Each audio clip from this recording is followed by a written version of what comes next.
British National Health Service, a central pillar of the post-war welfare state, was a revolutionary social advance. In the last 30 years, a secret and incremental plan of destruction of the nation's proudest achievement has unfolded.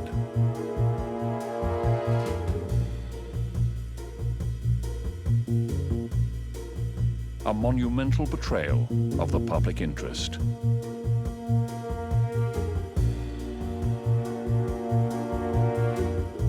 This is the story of the great NHS heist. The country was exhausted after the war financially, but there was a resolve to change things and a determination.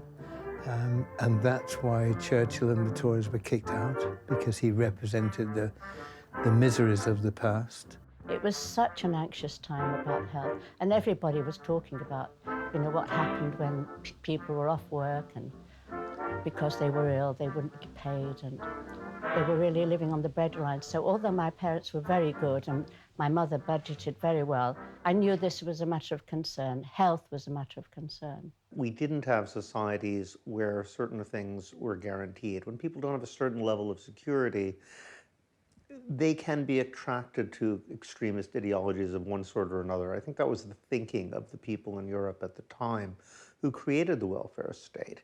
And there was also a certain fear, and I think that's important to bear in mind, that they really were afraid of revolution. They had this population coming back from war, trained in the use of weapons, and had every reason to not want to see the status quo of the 30s restored. Round about the turn of the 19th century, we had an insurance system, a national insurance system put in place to pay for healthcare, but that was really not very satisfactory. Lots of bureaucracy, lots of people were left out of the system. But by the end of the Second World War, there was a possibility open politically for a claim for the people of this country to have a proper health system that covered everybody. It didn't exist. It was announced it was going to exist. It didn't come into being until 1948. But the most telling thing is the absolute collapse of the suicide rate of elderly people in the years before the NHS began, because you no longer had to kill yourself, so you were not a burden on your children, because you knew it was coming.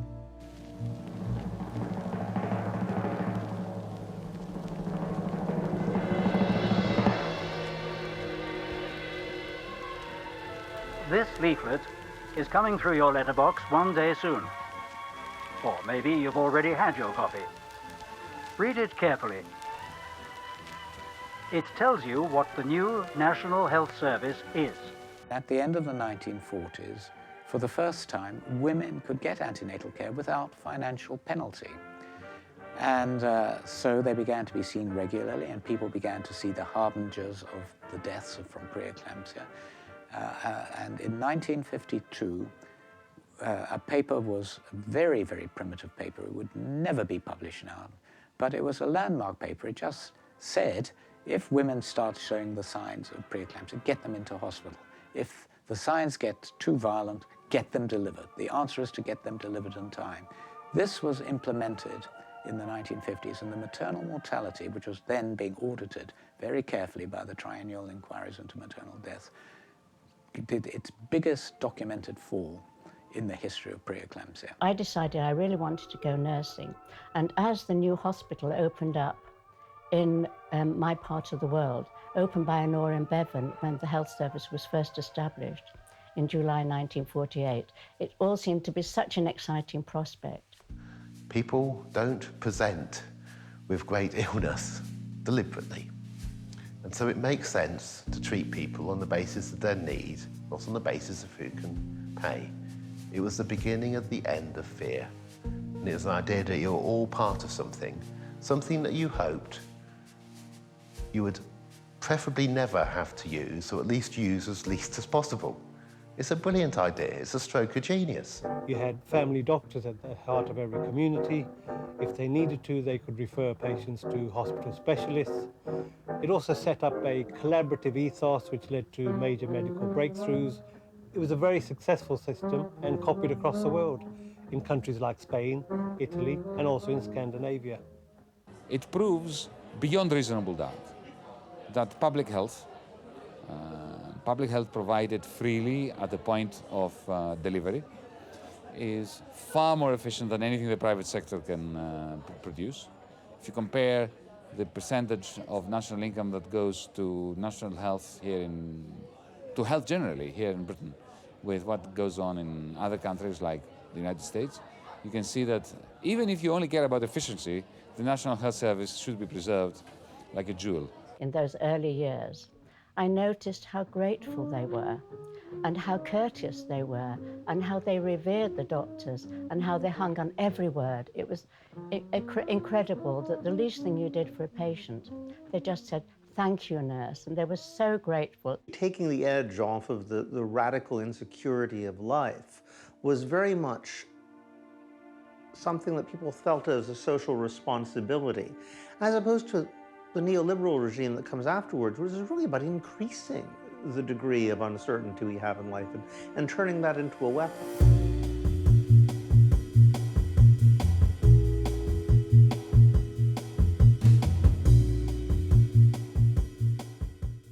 At the end of the 70s, Margaret Thatcher came in and decided that the only way to restore profitability to capitalism was to make the workforce more vulnerable, allowing unemployment to go through the roof by withdrawing subsidies to some industries, factories closed, and laws against trade unions. And another element was in allowing capital to take back control of the big industries that we had all owned. So electricity, water, gas, the mines, the railways, eventually they all went back to private capital. And then where else do you look? Well, you look to the public services. And the prime target was the National Health Service. When she talked about trying to sort of privatise the NHS, as Nigel Lawson described it, it led to I think what he described as a cabinet riot, and the idea was abandoned.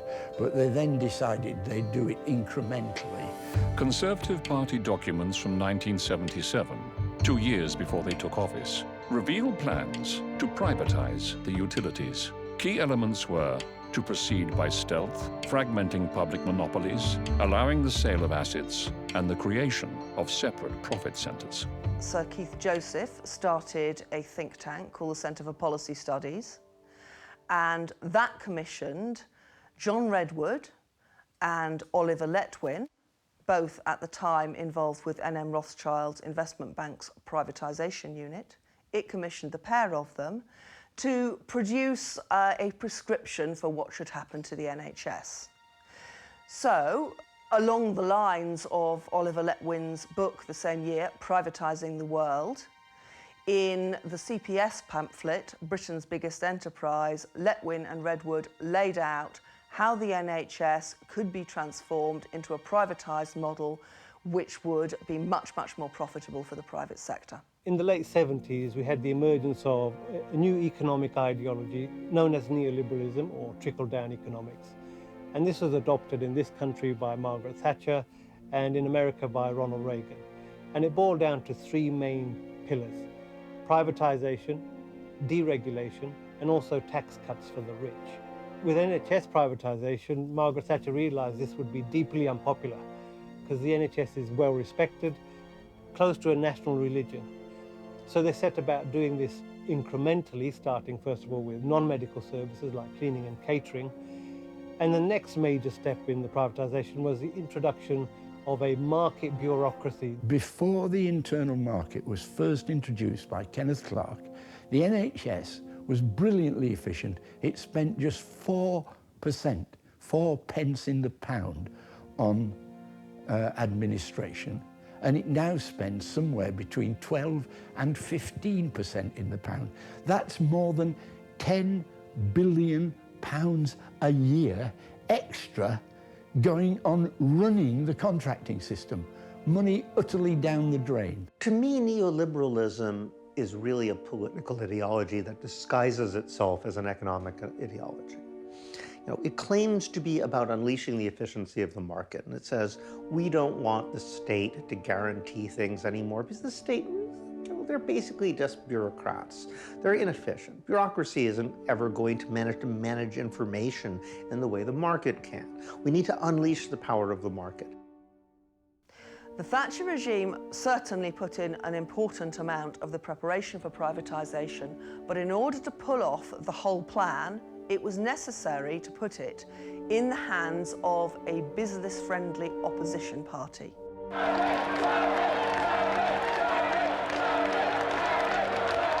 It will be a government that seeks to restore trust in politics in this country. Left-wing political parties had a working-class constituency, and this meant the Labour Party in England, the Social Democrats in Germany, the Democrats in the US, sort of mainstream left parties. To a large extent, over the course of the 70s and 80s, they ditched the unions, they ditched their working-class constituencies, and they made a self-conscious decision to become the parties of the professional managerial classes. Now, professional managerial classes, we're talking not only doctors and lawyers, but people like hospital administrators or school administrators. Those guys are the real core constituency of what passed for left-wing parties. These guys are incredibly legalistic. They believe that democracy is following the rules, that it's a matter of constitutions, it's a matter of laws, regulations. Therefore, when they change the laws to essentially make bribery legal, these guys think it's okay. And they don't understand that nobody else, especially people in the working class, actually agree with them. The Labour government under Blair and Brown are prime culprits because they increased the privatisation of the health service, the subcontracting, the outsourcing. Tony Blair was very critical of the market in the NHS, but when he got elected, he embraced privatisation. He carried on the Thatcher plan. For the first time ever, we had the outsourcing of medical services in the early 2000s. This was a major breach of fundamental principles of the NHS, which was public provision of healthcare. The private sector was creaming off or cherry picking. They were doing simpler, less risky, less costly operations on people who were generally fairly healthy, leaving the NHS to do some of those, but also to do all the complex operations and deal with the people who were really, really poorly and people who were permanently poorly, as well as providing accident emergency services and doing all the training. Cleaning was outsourced. The NHS medical teams lost control of cleanliness in the hospitals, and the consequence has been uncontrollable antibiotic-resistant infections like MRSA, which has now run rife through the NHS. The contracts that were negotiated with the private sector gave them 11% more per operation than an NHS hospital got for the same operation. And they even got the 11% plusage on the ones that they didn't carry out. We saw the collapse of the Circle contract to run the Hinchingbrook Hospital, couldn't make enough profit. They had a damning inspection report and walked away. Musgrove Park Hospital, there was a contract for Vanguard to provide cataract surgery. They had a 50% complication rate, and some patients were left blind. And recently we've had Carillion, which has collapsed, leaving a £7 billion black hole. Hospital projects like the Royal Liverpool Hospital left unfinished and walked away from providing multiple public service contracts. Directors leaving with millions of payout in their back pocket, and the public left to pick up the pieces. The outsourcing of non-medical services and repurposing the NHS into a business was followed by the imposition of an internal market. Financial destabilization with private debt and the expansion of outsourcing to core service provision then transitioned in 2012 into a full compulsory external market. Hospitals now free to earn half their income from private patients. By 2014, the essential covert groundwork was completed ahead of the final phase, converting the NHS into an American-style accountable care model and privatizing control of NHS budgets. The waste that has been caused through this neoliberal experiment, particularly in the public utilities, is incredible. We subsidise most of the industries that have been privatised. Any medical system which is based primarily on a principle of competition is going to be a disaster. If there's anything which lends itself to the notion of absolute, unconditional, and uniform treatment of people, it's something like that. We don't want to have impulses of greed to be validated within a structure which is based on the opposite principles. Once you say it's okay to think about your own interest above those of others, that starts infecting everybody and undermines the very project which you're originally involved in.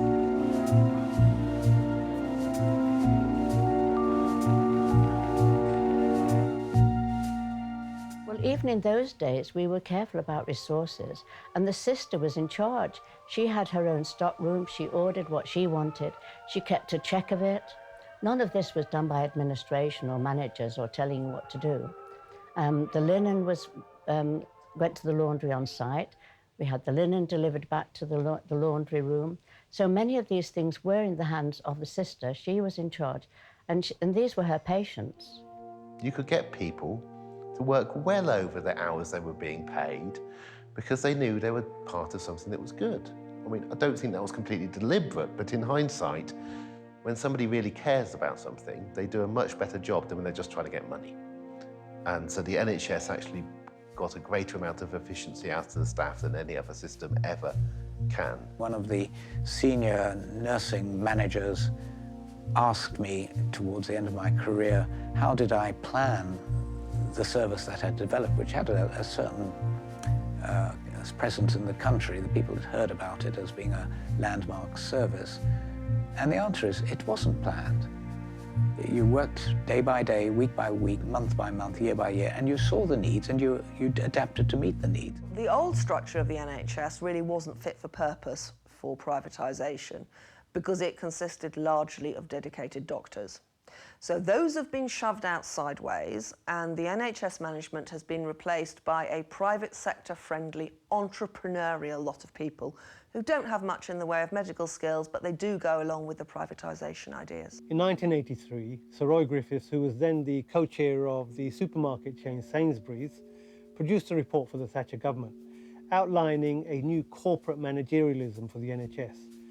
Now, what this did was to repurpose the NHS, change the public service ethos into that of a business, and this was a major important step in the privatisation.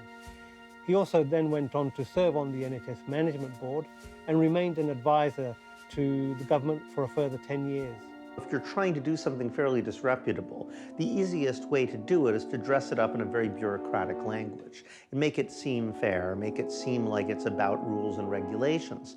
And people of the professional managerial class, who are the people who essentially staff these bureaucracies, they think that way. They think that rules are all there really is. You know, it's all that's saving us from chaos. New public management essentially is based on two elements. If you boil it down to its simplest parts, one is customer choice or consumer choice, and the other is the measurement of services to enable customers to make that choice.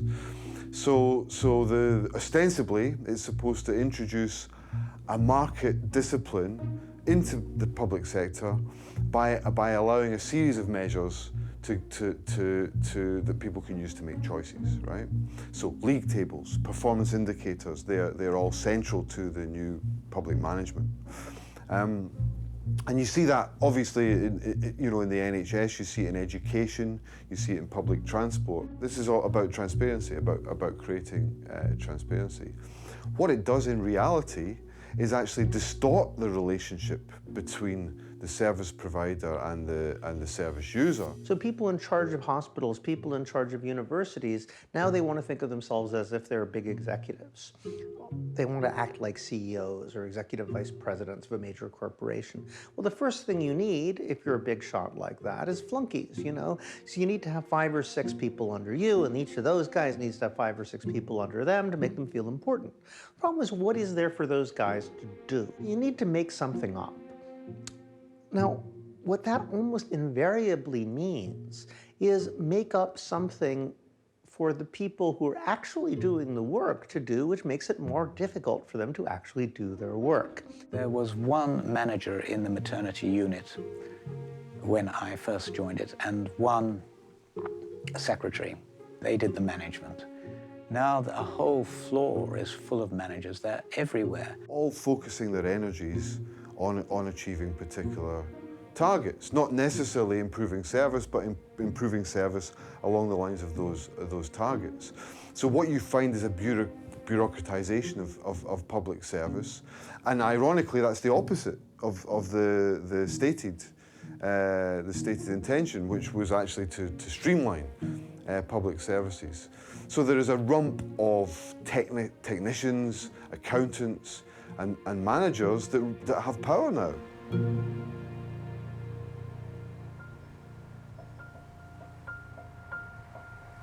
I was in charge of the accident emergency department, the orthopedic fracture clinic, the plaster room, and the pain clinic. So I was involved in a number of meetings where I would defend the accident emergency department, stand up for the local community, and that was clearly painful from their point of view because they were unable to make the changes they want to. Their anger and their protest is not just for baby P, and it is no longer confined to the streets of Haringey. I was working as one of 4 paediatricians in Haringey within the community paediatric team. In the year before baby P, there were some budget cuts, so there was some cost improvements, and one of our consultants, who was the named doctor, his post was cut from the team.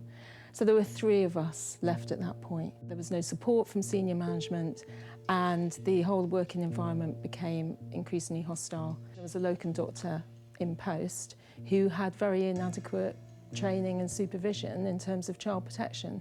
So it was a sort of accident waiting to happen. We had a patient in the corridor who had a respiratory arrest. I had to move somebody out of resus into the corridor to be able to put this patient into there. We had paediatric emergencies, patients in the waiting room with chest pain that we were unable to move through. We had a telephone call from one of the paramedics who was at the house of a lady who'd given birth to a baby on the bathroom floor. They couldn't get an ambulance to the scene. She really didn't know what to do.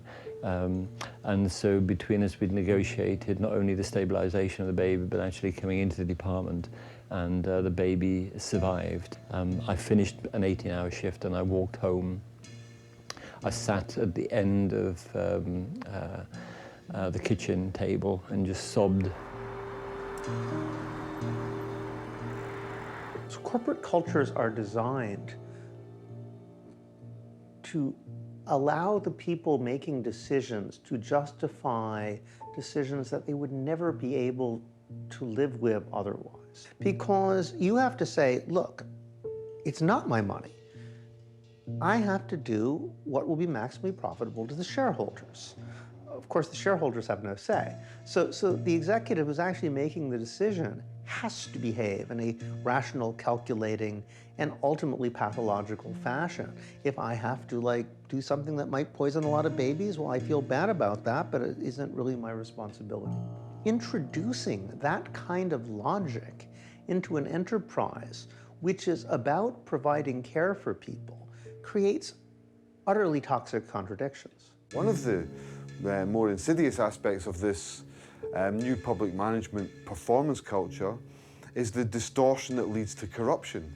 And that's because people are under so much pressure to attain those results that there's a strain, sociologists would call it a strain, between the ability to achieve those results legitimately and their inability to practically achieve those results. And that strain leads to league tables and to performance indicators being falsified. There are 2 what they call breach states. So the target is to get a patient from first referral to treatment within 18 weeks. If that target isn't met because we don't have enough slots, the hospital will get fined for that. If someone had already breached their 18 weeks, they still haven't been seen until 52 weeks, there is a much larger fine at 52 weeks. It wasn't well, they've breached and then they're next on the list, so they should go in for surgery because that's right and proper. They're no longer important until they're coming up to their 52 weeks.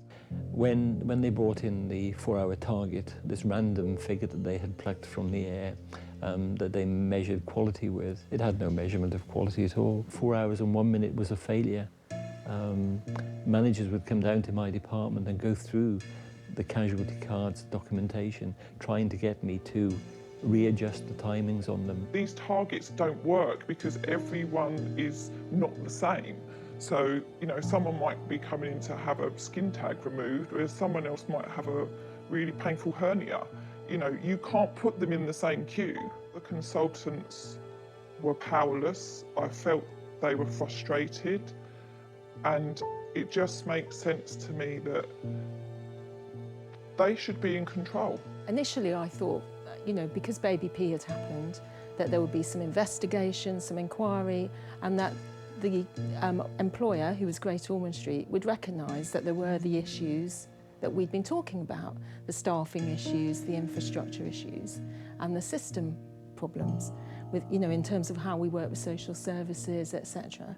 The serious case review was a flawed process in that representation from health was not honest and transparent. Representation from health was saying, our department is satisfactory. This was challenged, and it was subsequently found that an independent assessment of the department by the Royal College of Paediatrics had found our department to be clinically unsafe. That report was edited out of information submitted to the serious case review. Hundreds of parents are demanding urgent, far-reaching changes in social services. Media attention and subsequent public outcry over the tragic death of baby Peter wrongly focused on Haringey social services and the locum doctor, rather than where responsibility truly lay, with the NHS leadership at Great Ormond Street Hospital. As a result of damaging staff cuts in pursuit of government policy, the scandal of poor care in Mid Staffordshire Hospital was spun into scapegoating the nursing staff for their lack of compassion. Both the government and NHS senior management have mutual self-interest in covering up failings and misdirecting blame in order to protect themselves and to continue with their damaging reforms. Patients and relatives are denied justice and accountability by this toxic corporate culture, as witnessed again in the Gosport Memorial Hospital scandal, where hundreds of patients were killed with medically unjustifiable morphine overdoses. When things go wrong and people speak out, it is for these senior members of staff to listen, to hear and to make change, not to actually then put people on this horrendous roundabout, which is 20 years for us, and not actually make that difference for what is, you know, something that's very, very important for patient safety. I was offered the job of continuing healthcare clinical commissioner. I was also offered at that time clinical commissioner for mental health services, a job that I hadn't even applied for. There was no induction, so I asked questions. As a responsible commissioner, you have to know all these patients are on a named basis. Nobody at any point told me that it was a complete disaster, utter chaos, and that nobody knew how many patients we had. I realised that most of the information that people had was in their head. Vulnerable adults hadn't been reviewed for years. So alarm bells started ringing. Went to the manager who was over me and the rest of the team. I got nowhere. This database that had been in use for years also had no reporting facility. Figures that were being sent into what's now NHS England, those figures were never accurate. People started getting a bit touchy. Then they started questioning my clinical skills. This bullying aggressiveness wasn't addressed. That's when my world ended, I would say. Stop for a minute. I think it's just part of the power and the bullying culture that did happen at NHS, so I can't speak for it now. There was gross breaches in clinical, financial and information governance. They wheel in Deloitte to sort out a mess between the council and the health service, who are sitting in the same office building. We were phoning round the nursing homes to try and find out whether they were dead or alive. Do you know, I struggle with that one. Yeah, suddenly I'm told, actually, we don't need you anymore.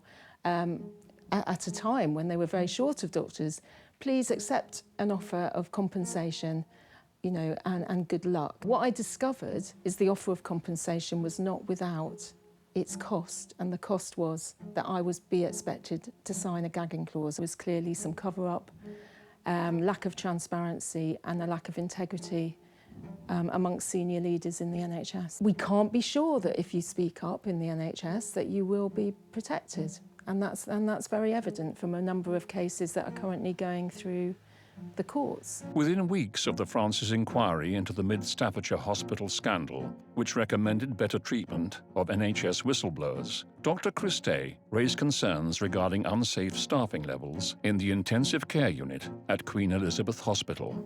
His medical career was terminated, leading to a protracted legal battle, costing the taxpayer over £700,000, preventing his case from being heard, and in the process, removing whistleblowing protection from all junior doctors in the country until this was overturned in the Court of Appeal. Following the tragic death of 6-year-old Jack Adcock in Leicester Royal Infirmary as a result of multiple system failures and compounded by human error, Dr. Bauer Garber was convicted of gross negligence manslaughter in 2015. Frontline staff face possible retribution if they raise concerns and risk criminal prosecution trying to do their best in the overstretched NHS.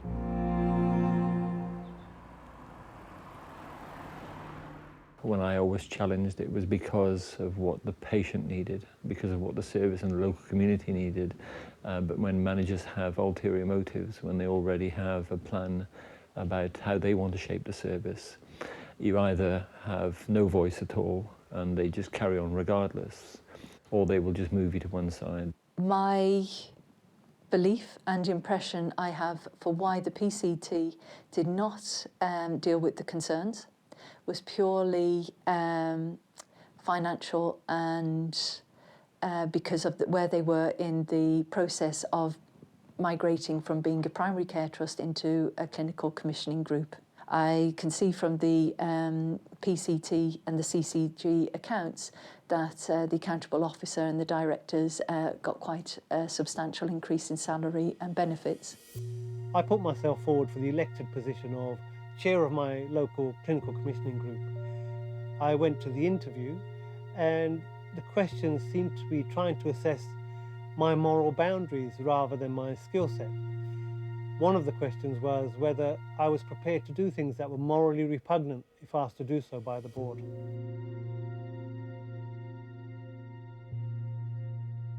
So many people have jobs that they took because they wanted to help others. They wanted to actually be able to go home and say to themselves, well, maybe I'm not making a lot of money, but at least I'm doing something that actually helps other people. And to have people who are paid much, much more and given more respect and have much more power do things which seem like they might as well have been designed to make it as difficult as possible for you to do that is incredibly frustrating. My clinical experience within the NHS changed quite dramatically from going away of involving clinicians in decision making, in making sure that the decision was based on quality and care. It was very much driven by finance, by non-clinicians, an air of intimidation. You will face the retribution, the wrath of the senior managers. And my colleagues experience that on a regular basis. I was intimidated physically, and also my work sabotaged. It got to the point I was scared to go into work. They told me I was being disciplined because I'd allowed the 27-week gestation baby to come into the department. I should have refused access. I should have allowed the baby to die in the patient's bathroom. After I was disciplined and I was demoted, my colleagues stopped fighting. They were frightened of being disciplined and going through the same experience that I had. They took away my vocation. They took away the whole reason, I suppose, that I gave my life to the NHS.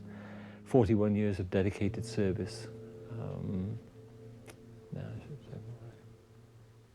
With the whistleblowers, they might be referred to the regulators, and somehow there seems to be more, credence given to that case. So the regulators seem to be compounding the problem, actually, by not holding unprofessional behaviour to account, and when people are acting professionally, punishing them. Every successive reform of the NHS has provided the government with an opportunity to mould the leadership into an obedient structure that will just carry out policy without question.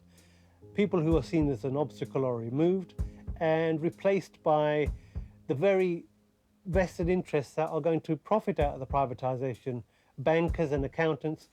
And these are very highly paid senior executives who are actually in charge of the destruction of the NHS. Good people are turned into less good people, or even rather bad people, by being forced to work a system which in itself is intrinsically rotten. If you are taking public money to run a public service, you need to run it with a degree of social care and conscience, and that's what's gone missing.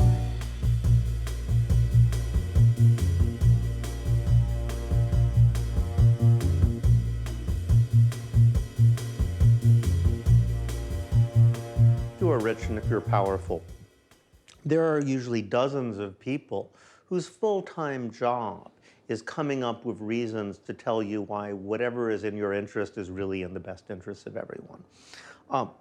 They call them think tanks, for example. When we write to our MP or you sign a petition, you're trying to affect the government decisions. The problem is surrounding this commercial lobbying industry, and these are people who are paid often, in fact ordinarily, by companies in the financial sector to influence government. Most of it is hidden. It includes everybody from paid lobbyists working in PR agencies to think tanks. There are law firms that lobby, management consultancies, Big Four accountancy firms. It is quite a diverse but quite a big industry. The world of accounting is dominated primarily in the UK, and I would say in the Western world, by just 4 accounting firms. These are PricewaterhouseCoopers, KPMG, Deloitte, and Ernst & Young. Their combined income is probably about $135 billion a year. That makes them about the 54th largest economy in the world. They do consultancy, they also sell tax advice, which also morphs into designing tax avoidance schemes. They advise government departments. They also advise giant corporations on things such as provision of healthcare, education. They are key players in a private finance initiative, which is popularly known as PFI, where they play both sides of the street.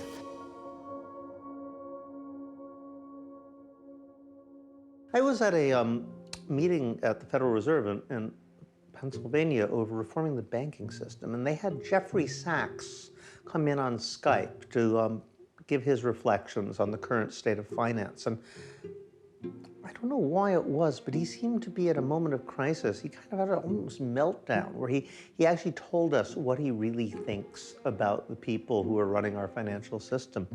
And he said, I haven't heard one of these Wall Street hedge fund guys, one of these heads of large financial corporations, speak in a moral language once in the last 10 years of talking to them. They don't actually think in moral terms. These guys genuinely feel they have a God-given right to get as much money as they possibly can by any means by which they can get it. And they somehow convince themselves that nothing else matters.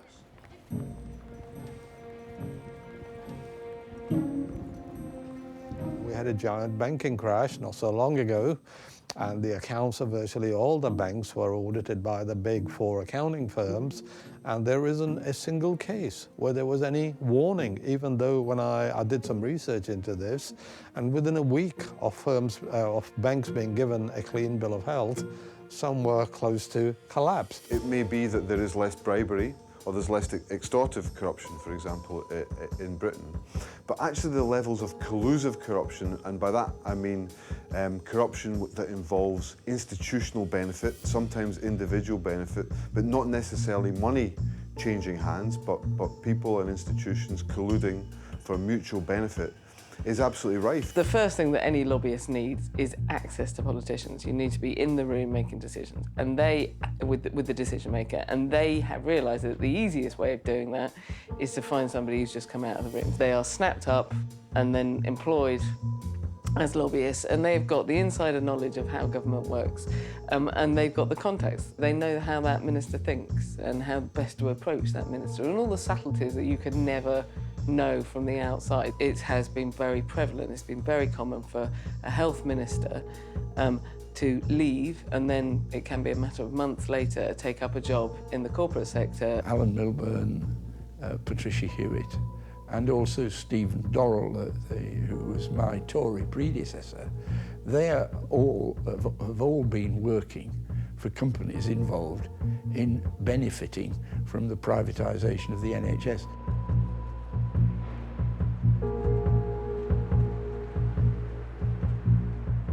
One very common tactic amongst lobbyists is to use other people to say what the corporations want them to say. So we call it the third-party tactic. So it's about getting somebody else to say what it is that the corporation, the message that they want everybody to hear.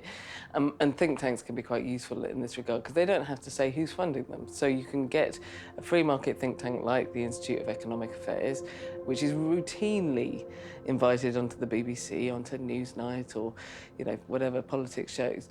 And they can go on there and they can talk about whether it's reform of the NHS or whatever policy issue that it is. But what you never see is the financial interest behind the Institute of Economic Affairs. You just see the very nice lady who sat there, who's employed by them to do communications, and it's one step removed. It clearly does not make any sense to dismantle a reasonably well-functioning public service to replace it with something inferior. So the privatisation industry went into overtime on its marketing spend, and it came up with some excellent ideas for talking people round into what has indeed proved to be a fairly disastrous course. Those focused very much on the idea of private sector efficiency coming to the rescue of the NHS. What, of course, people failed to note at the time was that what is efficient for the private sector in terms of extracting money from the public sector is nothing short of a disaster for that public sector. They evoke the image of small business, of the market, as if they were talking about lots of little firms of 10 or 20 people going off, being innovative, listening to consumers competing, and somehow that kind of market behavior will create greater efficiency and a better world for all. That's the sort of theme they're constantly saying. Private competition makes for better products. And, if you're talking about a bunch of restaurants, I suppose that would be true. But, of course, they're gigantic bureaucratic firms. So, in a way, the entire thing is a scam. You employ legions of lawyers and accountants and management consultants and these failed auditing firms like PwC and such like, all giving advice and all taking a fortune out of the system. The cost of management consultants in the NHS has more than doubled, from £300 million in 2009 to over £640 million by 2014, and it continues to grow. What the big four accounting firms do is really quite deadly. Deadly in the sense that people are deprived of essential, crucial social services, but they also disable the state. David Cameron referred to it as a cosy club at the top, making decisions in their own interest. And there is a kind of a capture of an elite way of thinking, a consensus at the top, and it is in marked contrast to actually the rest of the country. So the rest of the country thinks that the NHS should be publicly run and publicly funded. And yet, it is in the sights and the target of the multinational corporations and the medical industrial complex around the world that loathes the idea of an efficient public health service system, simply because the private sector in medicine makes huge quantities of money out of inefficiency. We've seen a series of legal changes, each of which has its own compelling narrative explaining why the step is being taken, but each of which actually just moves us further and further towards the final privatised state for the NHS by means of the different mechanisms that Letwin set out in privatising the world. Is it all going to plan with the Naylor review and the land grab? We've got Project Phoenix now, haven't we, with the land grab and... I don't want to have an interview, thank you very much.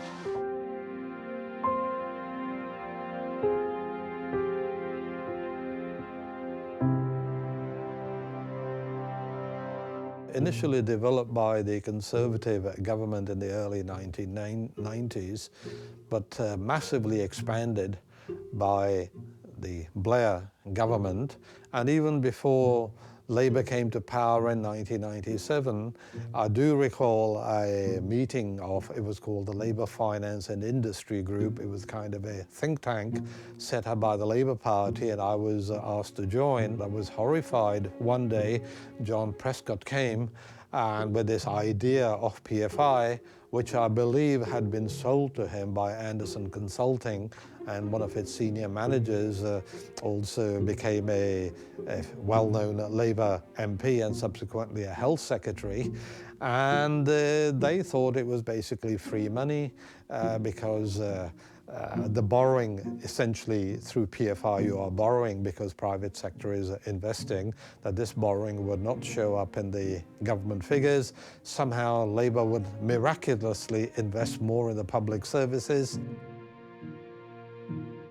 It was never a particularly good idea, but as the Treasury and the Auditor General said, it was a bargain. As far as I was concerned, I was the Health Minister. I wanted to get some hospitals built, and the only way I was going to get hospitals built was via the private finance initiative. I told politicians at that time, and still believe that that is really fool's gold. There is no such thing as free money. All that happened is that the government ended up guaranteeing corporate profits. The private financiers then own the building, and the National Health Service has the equivalent of a mortgage for 20 or 30 years and ends up paying many, many times the cost of the building. That's a drain of our taxes into the pockets of the private speculators. Some of the most absurd, Kafkaesque bureaucratic nightmares I've ever heard of come exactly from this nexus between the public and the private. And that public-private nexus actually can introduce 5 different bureaucratic systems into one otherwise simple operation. If you want to make things as inefficient as possible, this is the best way to do it. And they looked at the state as a place where they could spin off profitable investments. And the private finance initiative fits very closely into that mould. The new Labour hospital building programme was in fact a covert bed closure programme. For every hospital built, it had 1/3 less beds than the one it replaced. And often these were built out of town, freeing up prime real estate for property developers.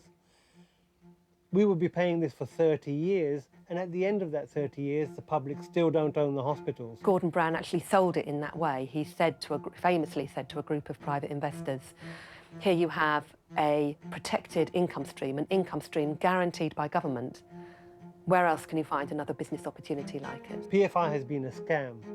It's a bit like being forced to sell your own house, move into an overpriced hotel, and having to pay for everything on a credit card. The adoption of PFI planted debt time bombs across the NHS. The national network of hospitals started to be broken up into foundation trusts. Public bodies are backed by the taxpayer and cannot go bankrupt. So it was necessary in 2006 to introduce new insolvency regulations, setting hospitals up for asset stripping. The Trust Special Administrator was created in 2009 and was deployed for the first time in 2012, just as the growing PFI burden caused South London Healthcare Trust to flounder as intended, so its assets could then be sold off. The income schedules for those PFI debts were set to rise inexorably until finally they pull the hospital into bankruptcy, where it will be allowed to be sold under the 2006 law about unsustainable providers. The popular local maternity unit at Queen Mary's Hospital, publicly owned and debt-free, was closed and demolished to pay for South London Healthcare Trust's PFI debts. In its place now stand private apartments, returning profits for their developers, while pregnant mothers are forced to travel further for care, a pattern replicated across the country. It's cost us our nurses and our doctors. And how is it paid for? Well, one thing is they withdraw the bursaries for student nurses. So we have no nurses. So then they've got to hire agency nurses at many times the cost of nurses that we have trained. What nonsense, what corrupt stupidity. What has happened, as we learned in the banking crash, a lot of the interest rates were actually rigged. They were artificially high, and these interest rates are then written into PFI contracts, and many of the beneficiaries from the PFI contracts are also banks. So that means the banks themselves are benefiting from these rigged contracts. The total PFI capital investment in the NHS to date is £12 billion, and over the whole lifetime of those PFIs, the total repayments will be about £88 billion.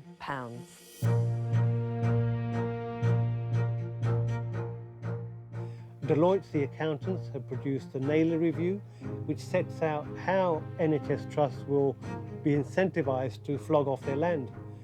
In the heart of the City of London, offices set up by the government company PropCo are there to asset strip the NHS, hollow out the NHS, and provide investment opportunities for the world's richest people. The NHS is not for sale, and it never will be.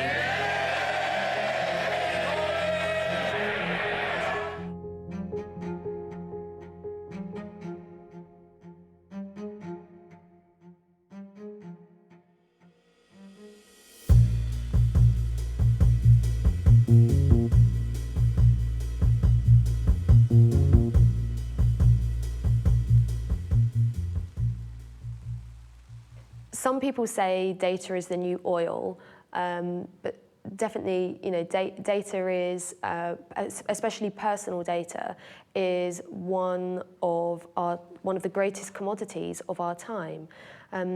With the boom in big data, artificial intelligence, algorithmic decision making, there is a whole new market expanding and booming.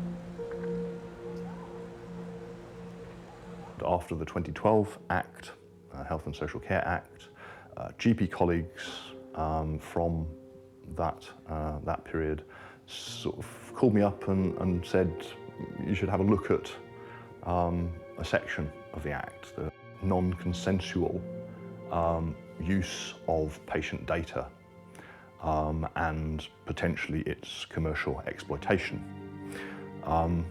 We looked at that, or I looked at that, and it did indeed seem to us that that was going to happen.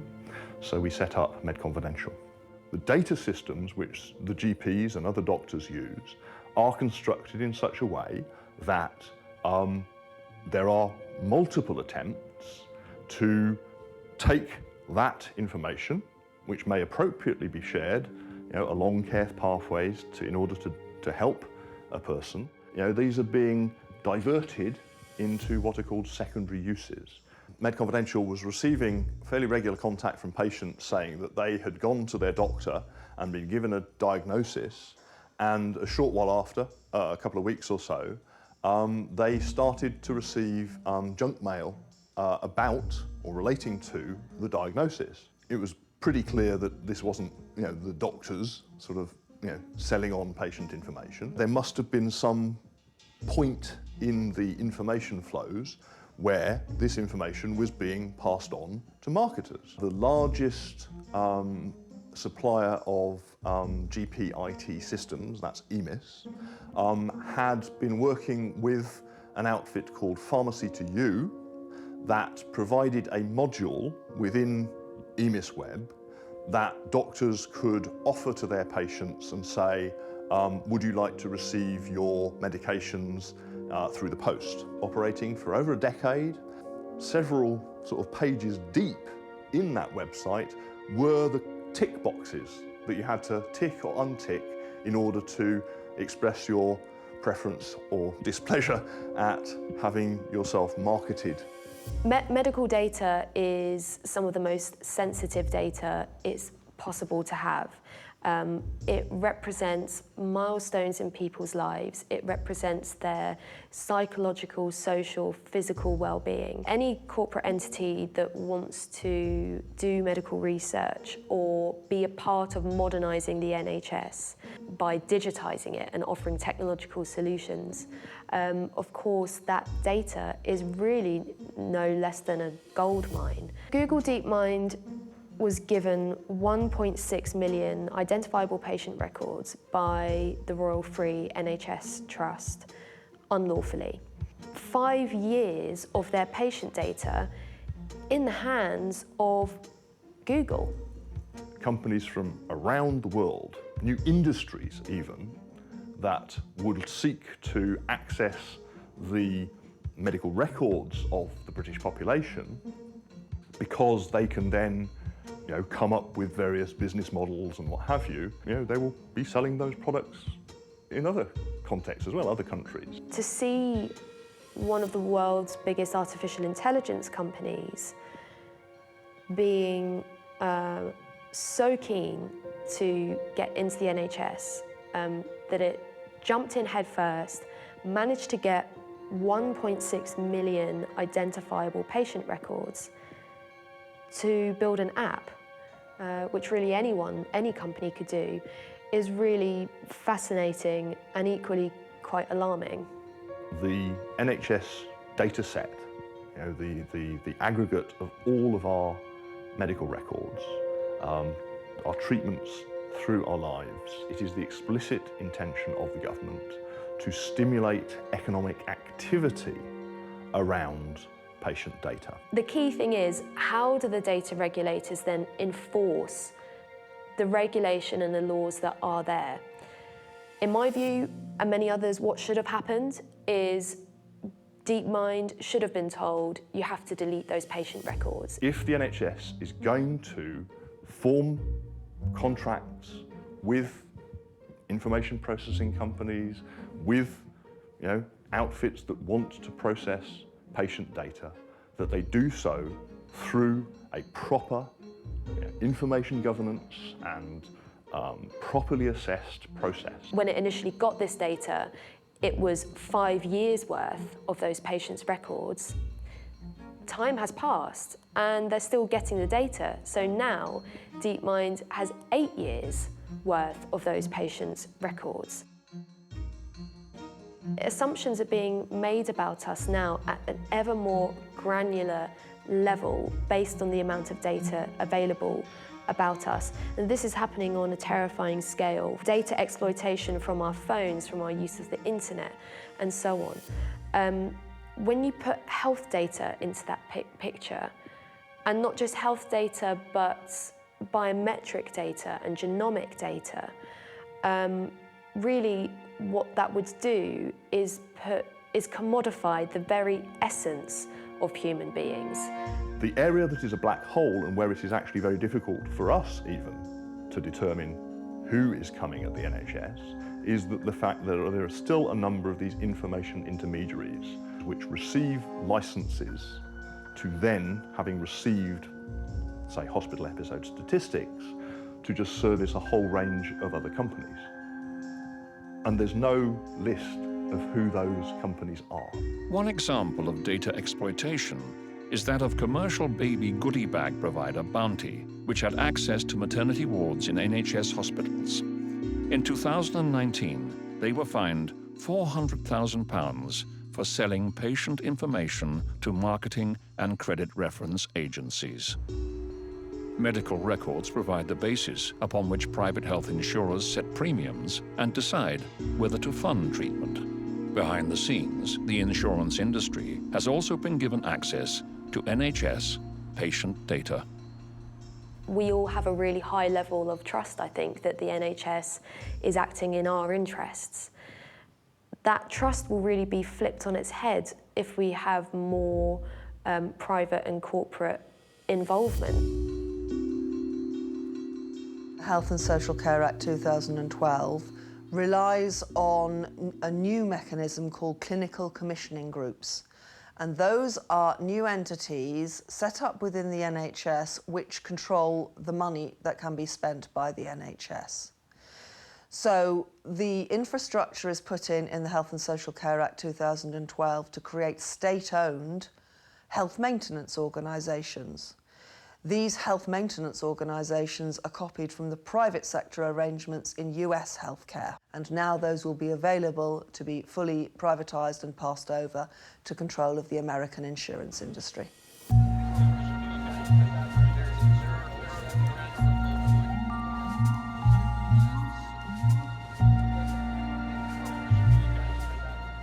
I never expected to actually get very involved in health policy, but what I found relatively early in my training is that the irrationality of our healthcare system drove me to get involved in issues of healthcare financing. As a trainee, I saw enormous numbers of patients who couldn't get the care that they needed, and yet it was in a community with a surplus of medical resources. You would never look at this country and say we want to have what the United States has, because it is at the same time the most expensive healthcare system in the world, and also one of the most inequitable, and one in which quality of care is not as good as most other Western countries. And we also have still about 30 million people who live in this country who don't have insurance, who don't have access to care. Where the patients at the public hospital, mostly poor and many of them Black, couldn't get even the most basic things often.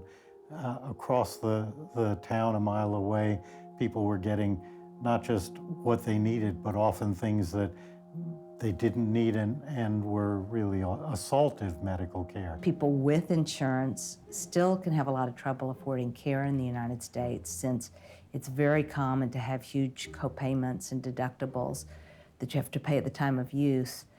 A lot of the plans in the Obamacare exchanges have deductibles of up to $5,000 per person. The average deductible for someone who gets their health insurance through their employer is about $1,400. So that's money that you have to take out of your pocket if you get sick and pay before the insurance even kicks in. The Medicare system really is a U.S. single-payer system. The government is the payer. It's publicly financed, privately delivered health care. There have been efforts over the years to try to expand that to cover all Americans, but the American Medical Association, which fought the creation of the Medicare program in the first place, and the insurance industry, the drug companies, have all fought any efforts to change the system in any way that would get us closer to a universal single-payer system. And the reason for that is that the system works very, very well for some. It works very well for the insurance companies, it works very well for the big hospital systems, and it works exceedingly well for drug companies in the United States, but very dysfunctional for many millions of Americans. The American healthcare system is made up of insurance companies, hospital provider chains, drug and medical appliance companies, and the government. The profit motive is the driving force, and for insurers, money can be made by the denial of care and high out-of-pocket expenses before insurance claims can be made. Hospital providers inflate charges and carry out unnecessary tests and treatments, then bill the patients, insurers, or the government. Drug and appliance manufacturers push up their prices, heavily market and exaggerate the benefits of their products. Some of those excluded by privatized healthcare are supported by government funding, Medicare for the elderly, and Medicaid for the poor and the young. But government funding mostly goes to private providers and insurers. The literature is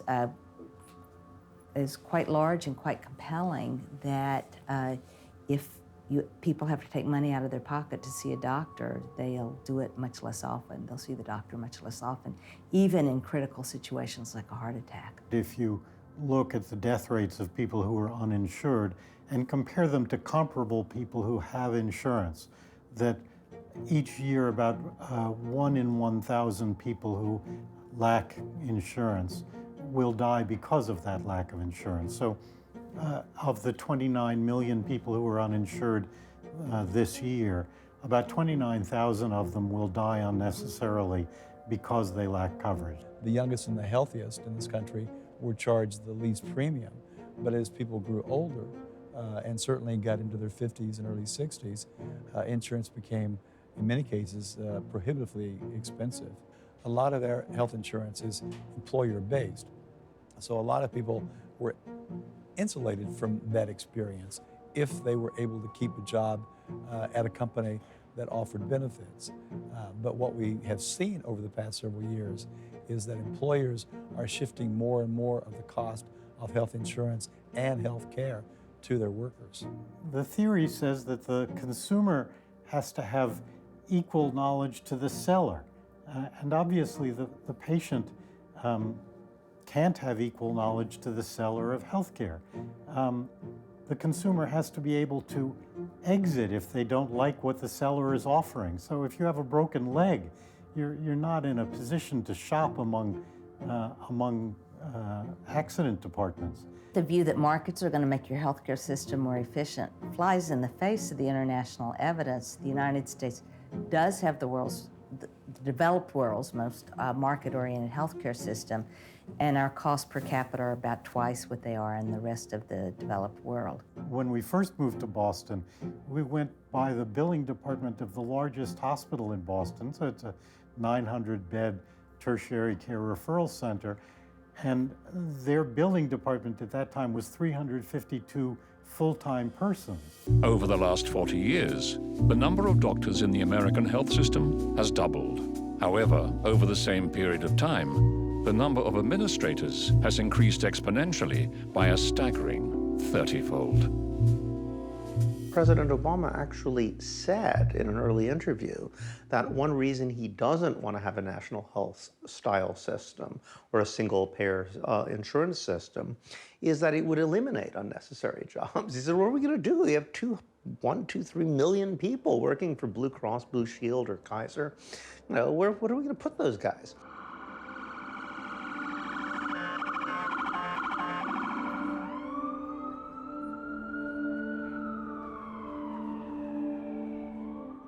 Well, fraud is really ubiquitous in a for-profit corporate healthcare system, and these giant corporations, they get caught in fraud and they pay the ticket and keep on speeding. In 2002, following a 5-year investigation into allegations of fraud, including overbilling government Medicare, paying kickbacks to doctors, and falsifying records, Health Corporation of America agreed to settle, paying over $2 billion in what was then the largest settlement in U.S. corporate history. They, of course, make the most money by charging high premiums and delivering the least care. So they're constantly trying to avoid sick people. When they do get sick people, they try and make them look sicker so they can collect a higher premium for them. The line between what's fraudulent and what's normal practice is an indistinct line. The insurance industry will tell you, they'll cite statistics that they pay for well over 90% of all the claims that they get. The reality is that's probably true because so many of them are fairly small and routine.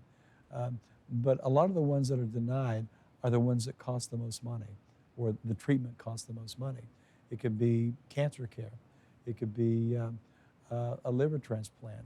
A lot of the people who got their policies canceled by the insurance companies, by the way, before Obamacare, before the Affordable Care Act was passed, were women with breast cancer. And the insurance companies would review their files and come up with some phony reason to avoid paying for their care. You've got to realize that these companies are in the business to make money. And to make money, they have to take in more money in premiums than they pay out in care. There always has to be enough of a margin for them to satisfy Wall Street. Starting about 30 years ago now, Medicare said, well, if the elderly want to sign up for private insurance, we'll pay their premium. And of course, what they discovered was the insurance company said, well, we'll sign up healthy people, and they bring us a premium and cost us very little. So Medicare, the public agency, tried to risk adjust to pay more for sicker people and less for healthy people. And the insurance companies have now had a huge effort to try and make people look sicker than they actually are. So some of that is outright illegal, some is legal but despicable. In 2017, the US government joined a lawsuit filed by former United Health Group finance director turned whistleblower Benjamin Poling. United Health is alleged to have violated the False Claims Act with regard to taxpayer-funded Medicare, amounting to hundreds of millions of dollars. United Health fully contests the allegation, and the case is ongoing. On the hospital side, they play similar games. They try and make the patients look sicker and bring in higher fees. And they've been repeatedly cited for this kind of fraudulent behavior. They were literally kidnapping psychiatric patients and holding them against their will until the day their insurance ran out, and then they would eject them. The most common cause of bankruptcy in America is medical debt. You know, people are terrified that their lives are going to be destroyed because someone they care about is going to become sick. And they have these terrible choices between, you know, what am I going to do? I have to, you know, it's my sister, it's my mother, it's someone I love. I can't let them die. But since the system apparently is perfectly happy with letting them die, you know, essentially your life gets sucked away.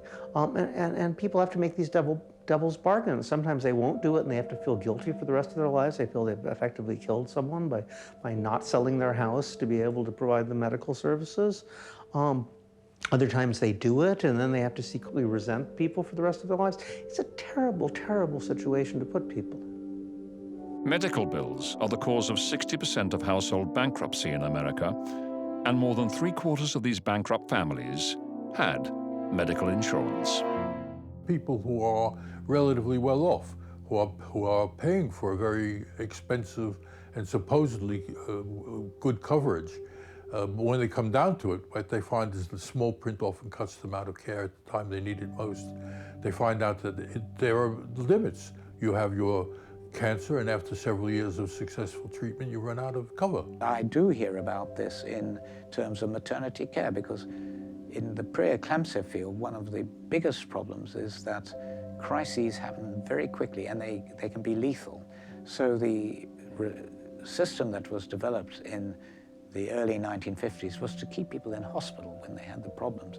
But in the United States, they don't do that. And as soon as they're in and they're thought to be, by the doctor, to be at risk, the insurance rings up and says, you've got to send this woman home. So they're deciding, not the doctor. Despite being the world's richest country with the most expensive health care, America has the highest number of maternal deaths of any developed country. Figures from 2015 show for every 100,000 live births, more than 26 American mothers will die, almost 3 times higher than in Britain. If you take the set of high-income and middle-income countries, and you plot the cost per person of their healthcare arrangements against the life expectancy or infant survival that those health systems achieve, a very interesting picture emerges. When you look at publicly funded healthcare systems, there is a fairly clear relationship between the idea that if you put more money in, you get more healthcare out. They're reasonably proportional. However, when you start to look at healthcare systems which aren't any longer purely public, which have been privatised or which are on the road to privatisation, something different emerges. Over that stretch of arrangements, the more money you put into the service, the less healthcare you seem to get out of it. And the explanation of this conundrum is that the privatising healthcare systems are in the process of being repurposed. Their primary function will be no longer to ensure the health of the population. Their primary function in future will be to ensure healthy income streams for their investors. Well, it puts people in a tremendous bind because really, I think very few of our colleagues went into medicine with the idea that they were going to do such morally repugnant things. Keep in mind that a medical director is just as much of a corporate employee as I was. And we're always made aware, we're constantly made aware of the need to make sure that our investors were happy. You want to make sure that you get a bonus. You want to make sure that you get a raise. You know that the chances of your getting a bonus or a raise are enhanced if you help the company achieve earnings goals. There is one group of people who do extremely well out of the American healthcare system. In 2016 alone, the top 6 health insurance company chief executive officers each earned upwards of $17 million. Former United Health Group CEO Dr. Bill McGuire received an outgoing compensation package worth in excess of $1 billion. Death panels actually do exist in this country. They exist within private insurance companies. The insurance company employees have the power over life and death. And in fact, the American system, taxpayers pay more per head for health care than we do in this country, despite the fact that they're also paying for private care. In a sense, there's a certain generosity in the American system. People are paying double. There's a certain stupidity as well, because what they're paying for is wasted and goes into profit. When Michael Moore decided to make a movie on the healthcare industry. One of my responsibilities was to ultimately discredit Michael Moore as a filmmaker and the film itself. The intent is to maximize profits. You denied more people health care, you got a bonus. When you don't spend money on somebody, it's a savings to the company. But as I watched the film, I was really affected by it. I could tell that he did the film very carefully. I saw no inaccuracies. Yes, he had an agenda, certainly, but his depiction of how health insurance companies operated was dead on. Back home from Philadelphia to visit family in Tennessee, and I just picked up a newspaper and read about something called a healthcare expedition that was being held close to where I grew up in Wise County, Virginia, across the state line a few miles. I'd never heard of the organization Remote Area Medical that was putting this on. When I went to that fair, I saw the real consequences of the actions and the practices of my industry.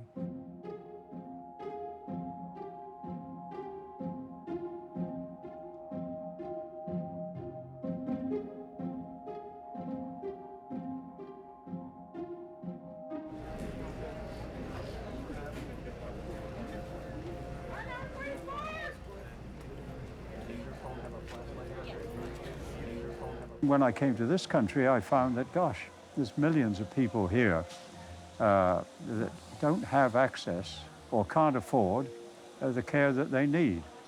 And so that's when I formed Remote Area Medical.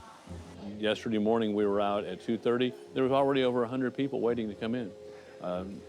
People with kids, grandparents. They opened the parking lot at midnight. I was pleasantly surprised. They give you a number for your car when you come in. You wait until 3 o'clock in the morning, and at 3 o'clock in the morning, they begin handing out numbers to the individuals in the car that designate what order you get in the door. We don't ask questions about, do you have a job? Are you from this country, or are you here legally or illegally? We don't ask any of those questions, and the patients really appreciate that. We just ask, where does it hurt? This morning, one lady came up to me. She was in the line. She said, I need to have my teeth fixed. I said, well, very glad to have you here. We'll see what we can do. She said, I've got insurance, but it doesn't cover dental. And also, I can't afford to go to the doctor anyway because the deductible is like $900. Most of the folks that I've been talking to today agreed that healthcare is pretty broken. We have a lot of folks here. There's a large age range from very small children to very elderly people. Conservative, liberal, people in the middle. Pretty much everyone that I've talked to has had a very similar situation to mine where they are insured, but the insurance doesn't cover certain services, or they happen to be underinsured or in between something, or taking care of family members and they don't have enough money to pay for their own co-pays. Last year there was a single mom who lived in the state of Texas, who had very serious dental problems and was told that until the infection of her dental problems went either to her heart or her brain, she couldn't be cared for. Another one last year was just a great little young guy who was a 6th grader in school. And he got a pair of glasses, and he was just jubilant. He went around just wanting to show everybody his glasses. And somebody said, well, let me see those. And they were rather thick glasses. He said, well, how long has it been since you've had a new pair of glasses?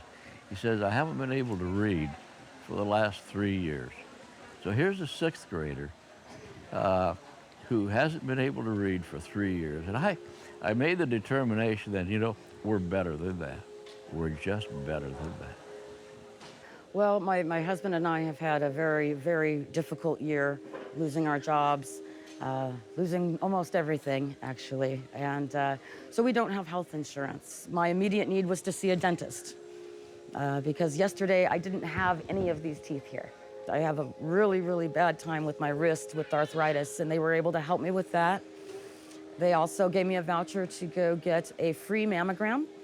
I'm 45, it's about that time. But I am so grateful and so blessed and so amazed and happy that RAM is here and put this on, because there are so many people like myself that don't have health care. We don't have insurance. Even when you are employed here in the States, it doesn't mean you get health care. And most people hire you part-time so they don't have to give you health insurance. You have the patients that do not have Medicare, and those are the patients who rely on their authorization number. If they don't receive that authorization number, they will either go home with no care, which generally shouldn't happen, or they will go to a skilled nursing facility, which is, they don't get the extensive therapy that they could at our facility or any rehab facility. And that's the therapy that will help them return to their previous quality of life. I was in America recently, and I was shocked. I didn't remember it being so bad, and I don't think it was so bad the last time I was there. I was in San Francisco, right downtown, and it was like zombie apocalypse. There were people sort of wandering around limping. Yeah, I mean, people obviously in urgent need of care and attention, either mental health care, physical care, both in many cases, who clearly weren't getting it. And okay, everybody has an individual story, but there didn't used to be people sleeping in the middle of the street. Something changed. You know, we'll set up on a Friday and we'll treat patients on Saturday and Sunday. And do 1,000 or so patients during that period. The saddest part of this job is that we always have to turn people away. I would love to see us as a society, and don't know how we get there, and don't know what that looks like, where I was out of a job, that I no longer had to come and volunteer and do this, and I could be doing something else. But until we get to the point in this country where there's free access, universal access for everybody, unfortunately, Stan and the rest of us volunteers will be here for many years. People here in the United States who think that we're talking about socialized a solution, they need to get over that.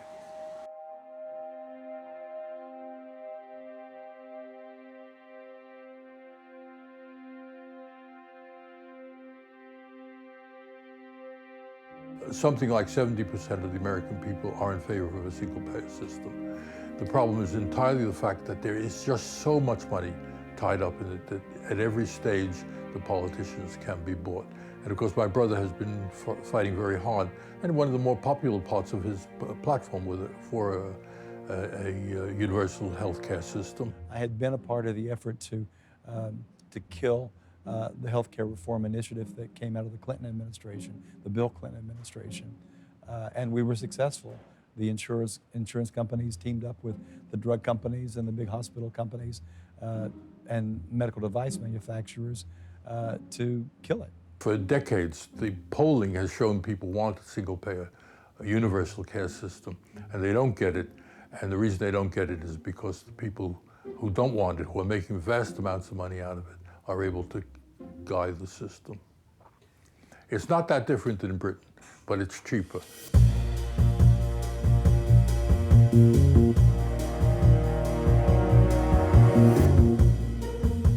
One of the problems that we found, and it was particularly acute, we found it during the passage of the Health and Social Care Bill, was the fact that there were so many MPs and Lords who had a direct financial interest in what was happening with these reforms. You know, these are people deciding and signing off on policy and pushing these ideas through and supposed to be representing us. If we look at what they're earning after they leave office and look at the totality of their earnings attributable to their time in office, that gives you a very different picture. And when they move to corporations, when they move to regulators, when they move into other roles, then they can exert often much more influence. Democracy has almost evaporated. Democracy has become essentially a system of institutionalized bribery. And I think that this is one reason why you have these outbursts like Brexit or Donald Trump nowadays, that they're essentially protest votes in the classic sense of the term. I think that someone like Donald Trump is a gigantic middle finger directed at the political class of America.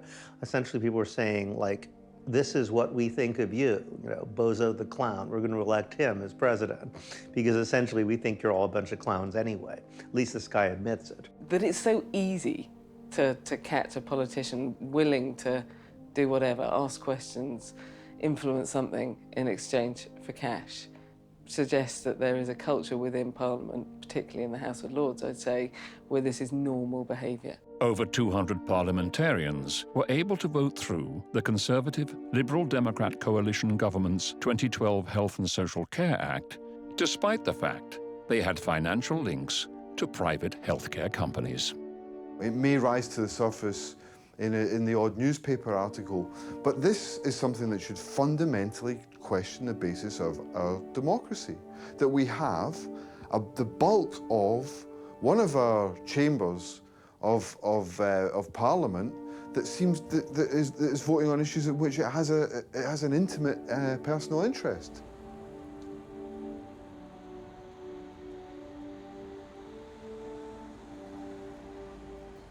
The major newspapers are owned by billionaires. They all are by, I looked this up not long ago, they're all tax-exiled billionaires. So they have a particular way of approaching social cohesion. The press around the world has concentrated on Britain because it's a kind of token. If you can keep Britain neoliberal and to the far right, then you can sort of shine the torch. And also, by the way, you can keep control of all the treasure islands. You've got to remember that Britain guarantees the sovereignty of where the rich hide their money and don't pay tax.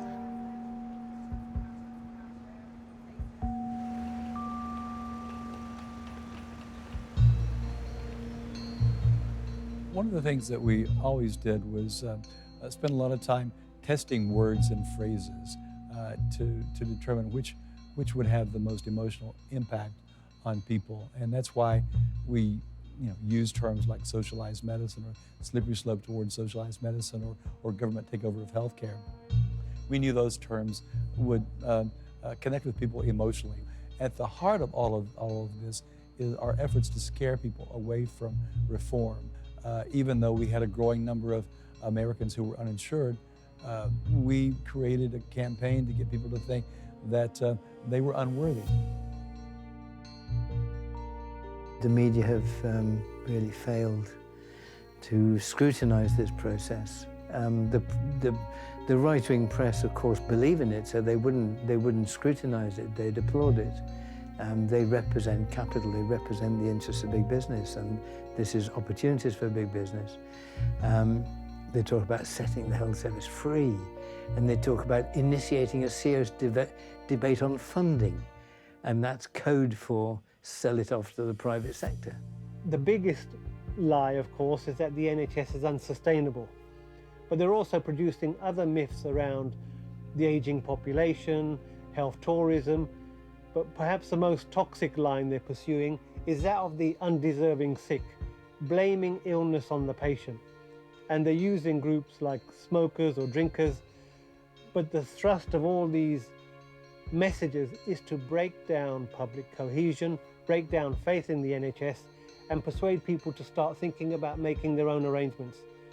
This propaganda war is central to the government's goal of privatization. They are part of the system that exaggerates failings within the NHS. They're part of the system that says that the failings are coming because of immigrants, that we're caring for tourists and that whole malarkey, which is not true. Power structures require legitimacy, and they try to seek it in blaming the victim. But you know, even young kids know that bullies always blame their victim for their bullying.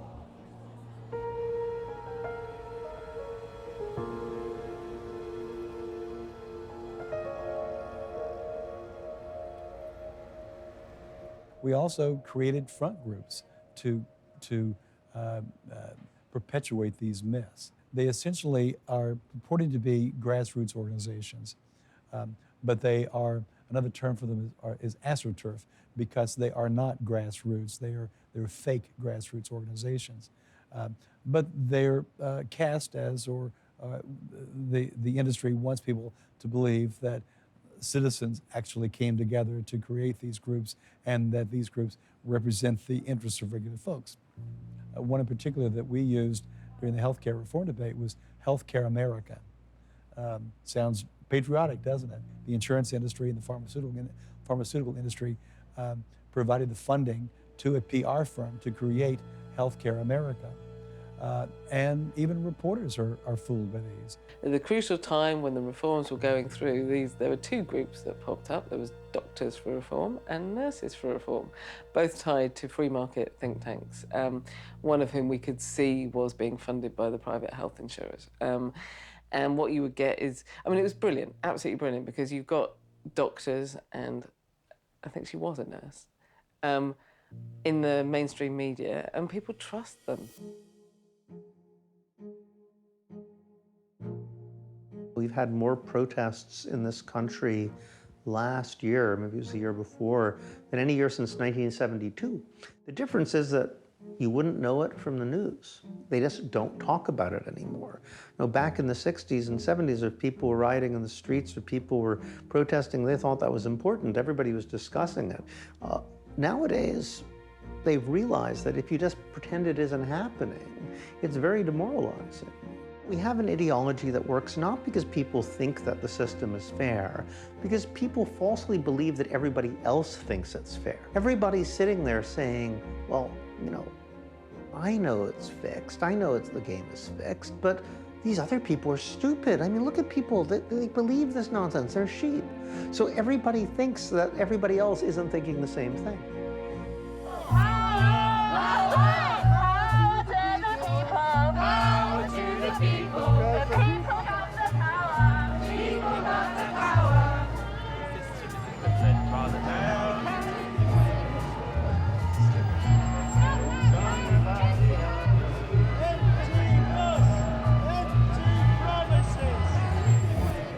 For each wave of privatisation we see in the world, there is a particular narrative.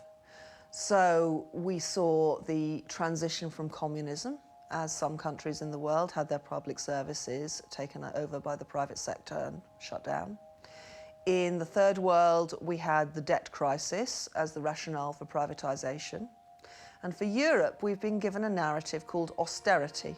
In the decade or two before the 2008 crash, financiers and the kind of people who operated hedge funds and other, who created these securitized derivatives, they were treated almost like gods. There was an enormous effort to convince us that these people are incredibly smart. I mean, they're not very nice, it's true. They're kind of rotten people mostly, but they're brilliant. And they're the only people who are really competent to run an economy as a result. Now, what we discovered in 2008 is just what a lie that was. The weakest and the poorest are asked to bail out the ones who were stinking rich until yesterday, but who are now profoundly bankrupt as a result of the hubris of their own creation. In 2008, there was a cynical shift of private losses from the books of the banks onto the shoulders of the weakest taxpayers. That's austerity. Prior to the crisis in 2008, Naomi Klein, the Canadian author, had published a book called Shock Doctrine. And she described how typically those who are promoting austerity, a very small role for government, take advantage of disasters, of crises. We anticipated, based on what she and others had written, that people would use the financial crisis to argue for austerity, to say, essentially, the money has run out, even though the empirical evidence was very clear that, in fact, you should be investing in the economy to get growth at a time of recession. But unfortunately, the austerity narrative was accepted. All three political parties, main parties, moving to the right. And so the language of the economy is like the Prime Minister's purse in her handbag. If you haven't got the money, you can't spend it. We must be prudent. Fixing the roof while the sun's shining. All that kind of language becomes normal. And you also talk about immigration again and again and again, how everything would be fine if you could cut immigrants to tens of thousands. Everything to dissuade people from looking at what the real problem is. The more the state cuts in its expenditure during a crisis, the greater the diminution of national income. The lower the tax take, and then the greater the panic. So it's a never-ending spiral. Austerity never works. In 2010, UK debt was 56% of national income. By August 2018, after 8 years of austerity, it had risen to over 84%. We've had austerity on a par with Greece. The Greek austerity was forced on Greece by Brussels and by Germany and by the Troika and so on. It wasn't their choice. In the UK, we've chosen to do it to ourselves.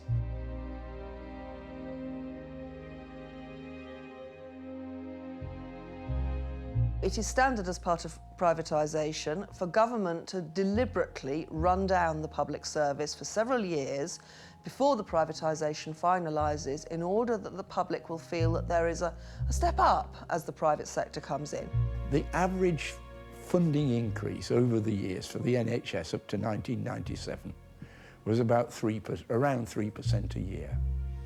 Now, under the Labour government, it averaged 6% a year. Under the Tory Lib Dem coalition, it went down to 1% a year. There was copious funding put in place to ease the reorganisations into place. But now that we're in the final stages of privatisation, money is very tight indeed, because that makes the service look worse, and it will make the public want to give up on the NHS and switch to American-style healthcare. You may recall Oliver Letwin not long ago saying that in a few years' time there won't be an NHS. I think he was clapping as he said it. Funding of healthcare goes to people. It means we have fewer doctors, fewer nurses, and fewer hospital beds. There is no way you can provide adequate service when you don't have enough of those people and those resources. Ambulance drivers, the guy who gives you information at the train station, people who clean the streets. I mean, those guys had to take a cut. Nurses had to take a cut. The guys who actually caused the crash didn't have to take a cut. If anybody's in doubt that austerity is a terrible idea, just look at Greece. Greece is the world champion of austerity. We've practiced more austerity in Greece than any country in the world over the last 300 years, during peacetime or wartime. The result is a great, great depression, something that Steinbeck would describe as the grapes of wrath. We have tens of thousands of suicides. We have people that are so depressed that their health diminishes. We have children that faint at school from malnutrition. This is the bitter harvest of austerity. We have a large programme of work which looks at patterns of mortality, death rates across Europe, and we saw that something rather strange was happening in the United Kingdom. And when we drilled down, we could see that there was a very large peak of deaths in January 2015. Now, we know that there are excess deaths every winter in the UK, much more than in other countries for a number of reasons, but this really did seem to be quite exceptional. That it coincided with a whole range of measures of performance in the NHS, which were really looking very bad. There was a massive spike in the number of people who were waiting in emergency departments for over 4 hours. There was a problems with delayed discharge. And when we looked at the timing of all of these things, they all seemed to come together. We thought that there was probably about 30,000 more deaths than we would have expected. We've seen since 2012, 2013, the previous increases in life expectancy, which occurred almost every year, begin to reduce, and then most recently almost disappear entirely. So life expectancy across the UK has plateaued. At the same time, and connected, infant mortality rates, which had been coming down very regularly, began to slow down, and then stopped coming down, and then actually began to rise significantly in the last 2 years. I think what was interesting was the reaction that came to that, because certainly the Department of Health were not very happy to see this, and they described it as a triumph of ideology over research, which we thought was very disappointing. We ruled every possible cause out, and we're left with the most plausible cause, being austerity and the cuts. Mum wasn't very well for a long time. She had anemia. She wasn't eating, lost lots of weight. She was having very loose bowel movements and collapsing. And one day she was really bad and we had to call an ambulance. So she was then taken to QE where they examined her. And basically she was sent home and told to come back on the Monday. Well, he didn't want to send her home, but basically he was told that he couldn't admit her. So he didn't really have a choice. 3 days after being sent home, and despite having severe anemia, Mrs. Charker collapsed again and was rushed to the same hospital with intense abdominal pain. There was a further 7 hours delay before her perforated bowel was finally diagnosed. She died later that day. If we knew that she was going to go as quick as she did, there's obviously things you want to say, and you know, for her as well, sort of thing. We're here today because we want to get justice for our mother who died 20 months ago, and there needs to be questions that are answered, which we're not happy about. So today, hopefully, we'll get answers.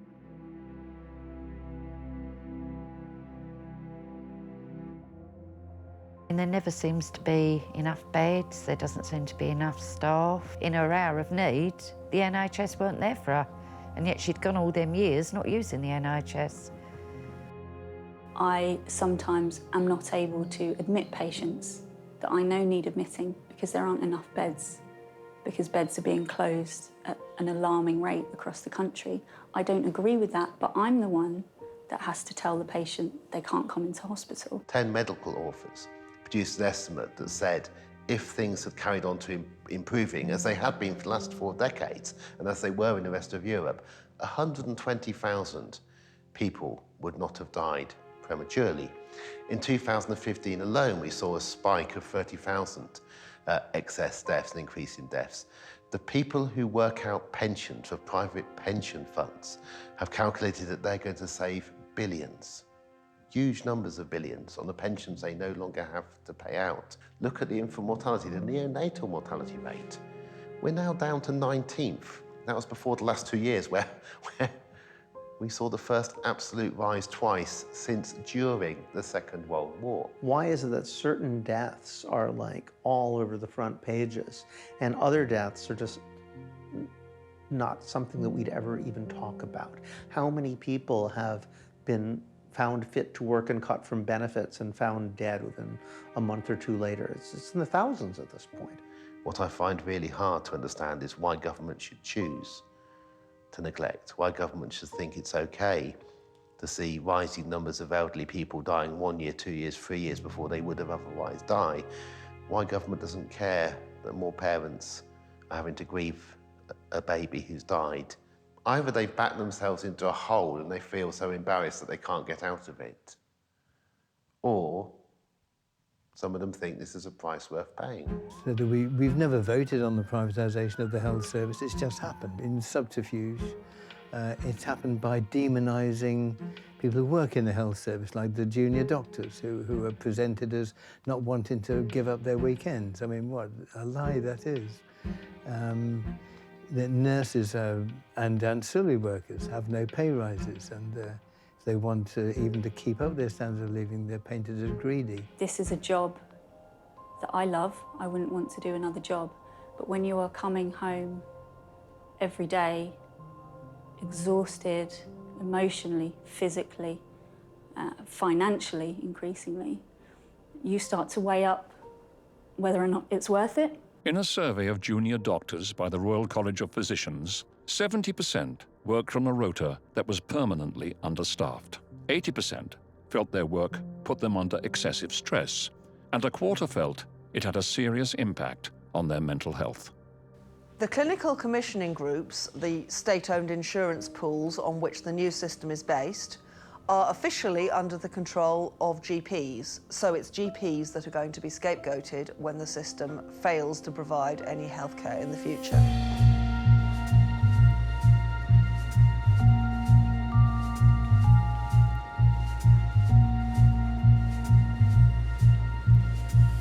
The American healthcare system is a disaster. And I don't think there's anybody who lives in America who isn't paid to think otherwise, who wouldn't agree with that. The insurance industry has contributed the man who now heads the NHS, the independent NHS, which takes very little instruction from government. And that man is Simon Stevens of the American insurance company United Health. In 2012, at the World Economic Forum in Davos, we had Simon Stevens, who was then United Health Group's head of global expansion, selling the idea that the American Accountable Care Organization model was the solution for healthcare across the world. Simon Stevens was the guy who was president of United's global operations. These are very big parts of these big corporations that are not widely understood. And they're looking to see how they can get enmeshed into the healthcare systems of other countries. The UK in particular, they've had a presence in the UK for many years. They operate behind the scenes. They're usually behind the scenes consultants to the Prime Minister or someone in his or her cabinet to advise them one way or another. And of course, if they are coming out of a big for-profit insurance corporation in the US, they have a bias. He was sent off by the IMF to Africa to look at how to privatise African healthcare, and he was sent over to the USA to learn how the Americans run their healthcare.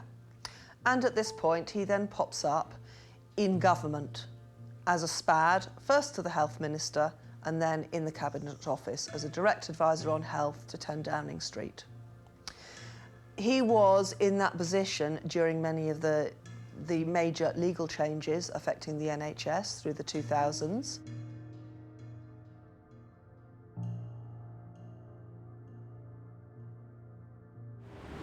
Autonomous non-governmental organisation headed by a man called Simon Stevens, who used to be a health advisor for New Labour back about 15 years ago.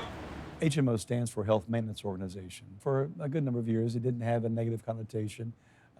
But when the big for-profit insurance companies began to buy them up and enroll, and in fact, more or less force people into HMOs, they did it in a very ham-fisted way. And there was a big pushback against HMOs, and it came to have a very negative connotation. We have now narrowed down the Vice President's problems on this thing to one issue, and that is whether we should include these health maintenance organizations like Edgar Kaiser's Permanente thing. Now let me ask you, you give me your turn. You know I'm not too keen on any medical programs. This is a private enterprise one. Well, that's good. Edgar Kaiser is running a Permanente deal for profit. And the reason he can do it, I had Edgar Kaiser come in and talk to me about this, and I went into it in some depth. All of the incentives are toward less medical care, because the less care they give them, the more money they make. The incentives run the right way.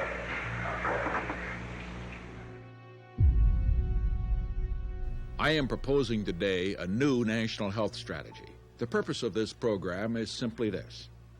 I want America to have the finest health care in the world, And I want every American to be able to have that care when he needs it. Because of the negative connotation of HMOs, a more recent acronym is ACO, which stands for Accountable Care Organizations. And they're similar, there's some differences, but they essentially are pretty much what the old HMOs were. In 2014, Stevens produced his 5-year forward view, presented as a modernisation plan for the NHS. But in reality, it's a blueprint to take us to the American healthcare system model. We will have the mass closure of hospitals and the formation of provider chains and networks of hospitals, which will be taken over by corporations. In primary care, we will see mass closure of surgeries, down from over 8,000 surgeries in 2010 to around 1,500. And the staff are also being prepared for privatisation. We're seeing the wages slashed and also downskilling, replacing qualified staff with less qualified staff.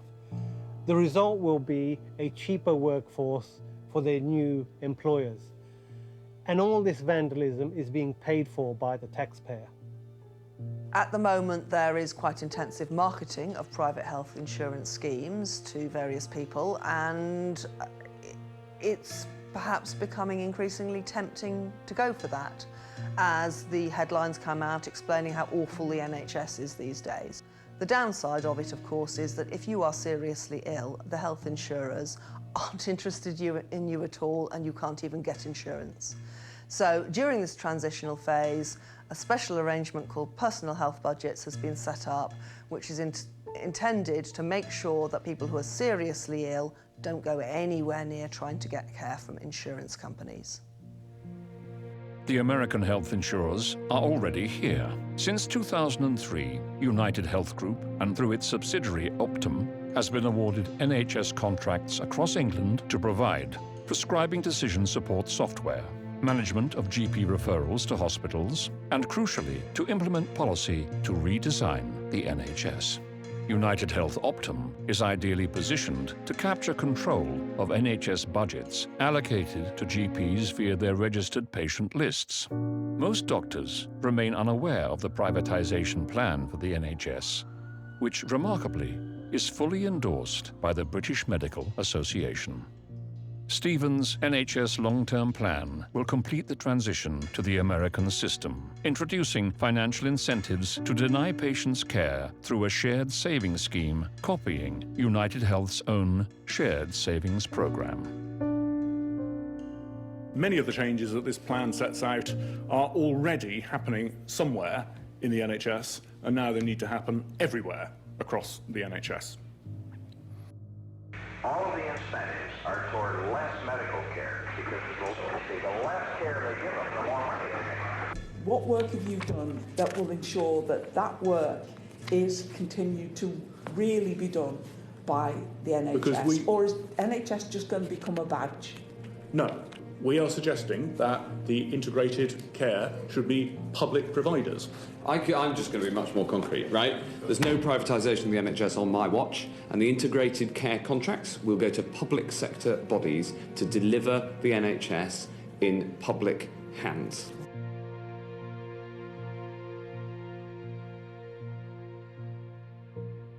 Look, I think everything with a trade deal is on the table. When you're dealing in trade, everything's on the table. So NHS or anything else, or a lot more than that, but everything will be on the table, absolutely.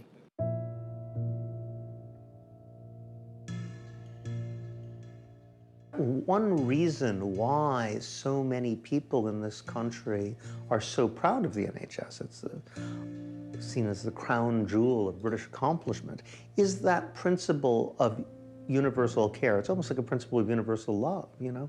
It's unconditional. Love is unconditional. This is a system, we don't care who you are. If you are human, you deserve not to die of a preventable illness. And that's a beautiful thing. And it's like a promise we all make to each other as a society.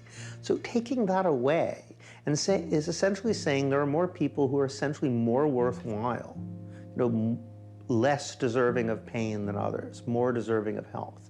And that's a real violence. The ultimate game for the insurance industry in taking control of the NHS is to ruin it because it's unpleasant competition.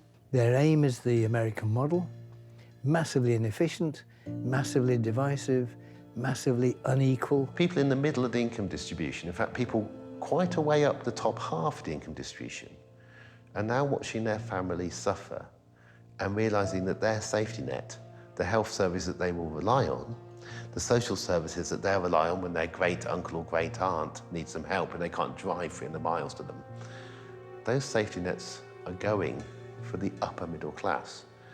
Simon Stevens will be there presiding over the breakdown of the system and controlling public opinion so that blame is never placed in the correct place, that people see the NHS as failing them, as not fit for purpose, and become keener and keener on putting money in the direction of his old bosses, the American insurance industry. When there is no paediatric service available at the local hospital and the worried parent has to try and drive 40 miles with an unwell child in the back of a car, the difference between waiting for an ambulance in a rural community and waiting for one in a city is very different. And when you have a child with meningitis, when you have a critically ill child, the parents are unwilling to wait. And so they bring the child along to the local emergency department where the service is no longer available to support them. Patients are suffering in silence. They don't understand what is going on locally. They can't comprehend that a government would want to try and dismantle the National Health Service. And they still have the belief that it exists. They have the belief that it's always there for them.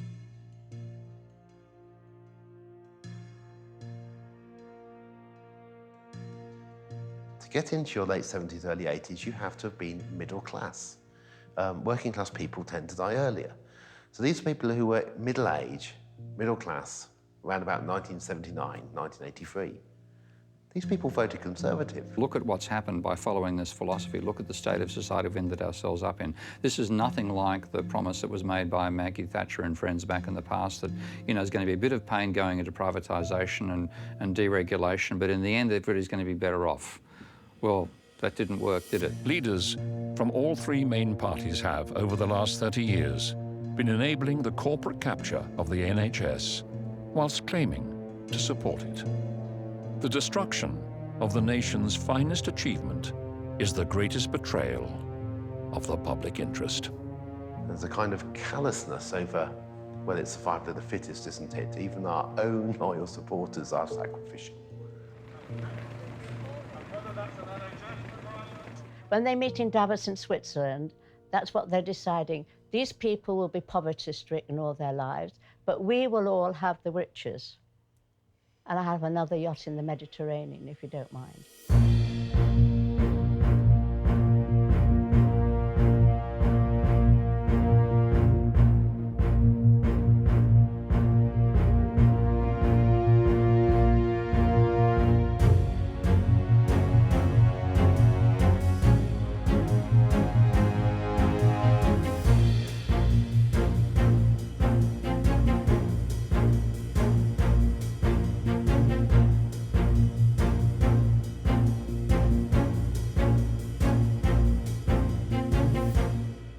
It's a tragedy, but it's a tragedy of our own making if we don't change it. Nye Bevan said, National Health Service will exist as long as there are people to fight for it. The question is, do we have the stomach to fight for it? You can't sit idly by whilst, I believe, people are suffering. That's not why I became a doctor. I became a doctor to help people. I became a doctor because I want to look after people in the best possible way. And mostly I wanted to be a doctor in the NHS because I can make those decisions without ever having to think about how much that person earns or insurance qualifications. Now that I see that being threatened and the quality of care being compromised, I felt like it's my duty to tell people and inform people what is happening. Find your local groups, talk to each other, build. Because what you will be is a ripple that will ripple out and make waves and get bigger and louder and grow stronger. And there will then be an overwhelming tidal wave demanding that our NHS has been brought back into public ownership, publicly provided, publicly delivered and accountable for all. Thank you so much for coming, you're wonderful. Demoralisation amongst health service workers is desperate, and I think what's really necessary is that doesn't subside into walking away. You know, we need people to stay there and make their anger constructive.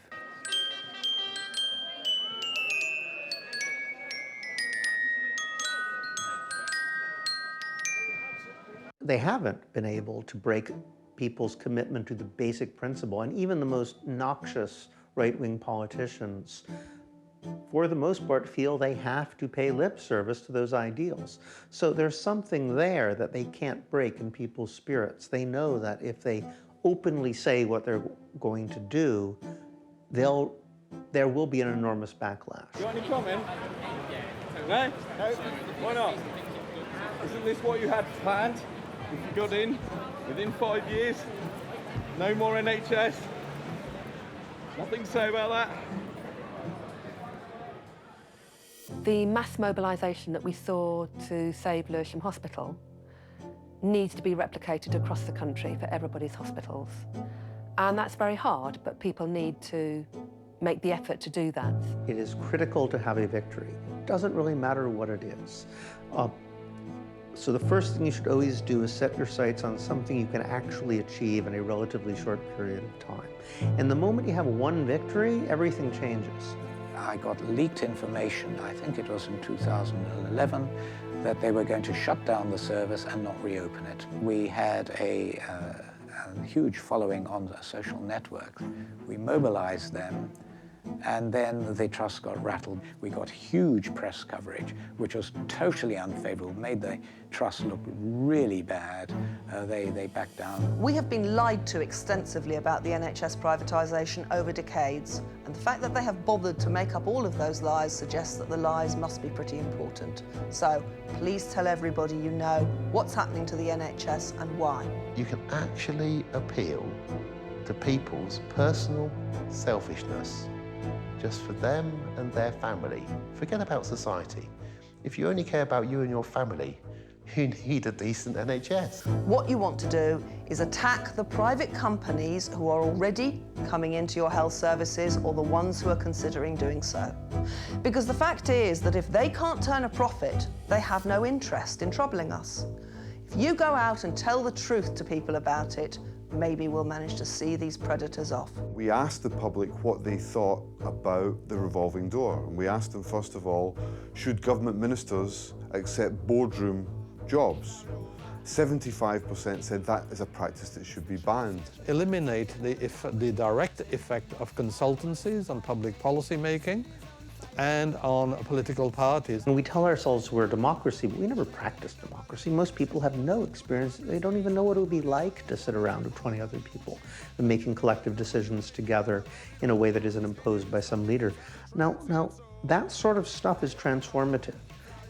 When you start getting involved in movements that organize themselves in a model of the kind of society you'd like to see, even in very small ways, it changes your sense of social possibility.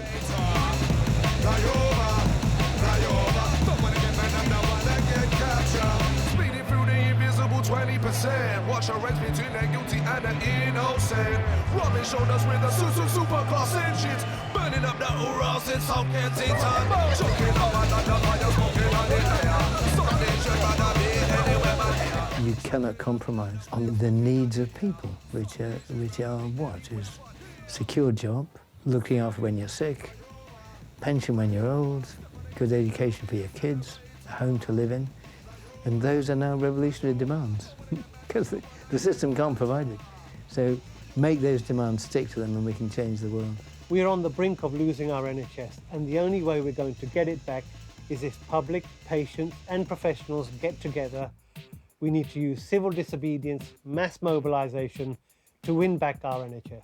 I think having a system like that where you have that available to you just as a standard as a country is wonderful. But I certainly wouldn't change it and go to a system like we have here because I really don't think you'd be happy. The city is blind, but it will not slow down. drive to destruction is the heaviest sound. Is the heaviest sound. Is the heaviest sound. Fly over, fly over. Is the heaviest sound. Fly over, fly over.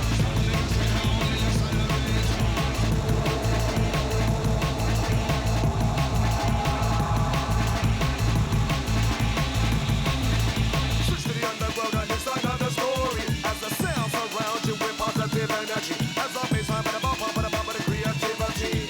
I said you know this is a place to be. You know it's always been a place to be. You know it's always been a place to be. I said you know this is a place to be. I tell them London City. Fly over, fly over. Step on the gas, keep down the accelerator.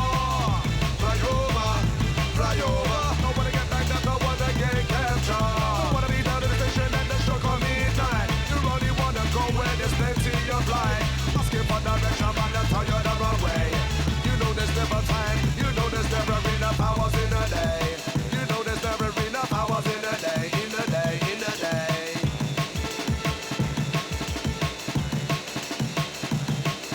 The city is blind, but it will not slow down. The drive to destruction is the heaviest sound. People don't die and people don't live in agony and fear of what happens if they become ill.